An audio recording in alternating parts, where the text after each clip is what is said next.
Tunatengeneza timu ya pamoja, wafugaji tupate timu yetu, kwa kuwa jambo letu ni moja. Tunataka tuwe kitu hiki kimoja, haubagui rangi wala kabila. Wote kweli nimefarijika. Naomba tunapokwenda kucheza usimuumize mwenzako, tucheze kwa afya zetu. Lakini la mwisho, naomba sana kama mgeni wenu rasmi, nitafurahi mno kwa timu itakayoshinda, lakini sio kwa kutumia ubabi. Hapana, sisi ni ndugu, tumekuja kuunganika. Tutafanya hapa, lakini mwisho wa siku tutafanya sehemu nyingine, kwa sababu nchini ya kwetu tunataka umoja. Naomba refarii, ukiona jambo lolote wachezeshe, cheza fair play. Vijana wenzangu, tucheze kwa amani na upendo. Ufugaji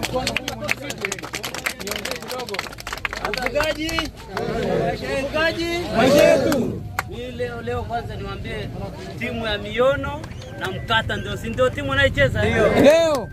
Naombeni mcheze kwa mapenzi mazuri sana. Asante sana. Wala msichukue chuki, kila mtu kaona anamkwaza mwenzake. Naomba vijana tutengeneze mioyo yetu ziwe na subira. Tucheze kwa hekima sana. Jali afya ya mwenzako. Mimi kiongozi unahitaji kusema maneno machache. Nataka niseme kitu kimoja. Karibu sana. Ndugu zangu, hii timu tuliweza kufanya comparison sana na kuweza kukutana muda mrefu sana.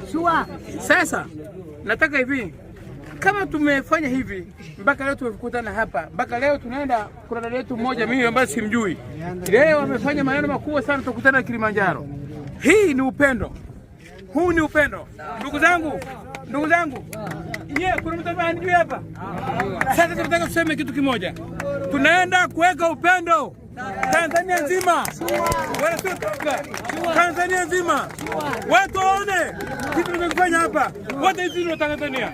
Sasa nataka niseme kitu kimoja, baada ya hii game, samani, baada ya hii game, mheshimiwa mwenyekiti au kocha ananiambia muda umeisha, lakini nataka niseme kitu kimoja leo. Baada ya hapa, ndugu zangu wote, tukutane Kilimanjaro leo, tufanye mambo makubwa leo. Basi baada ya game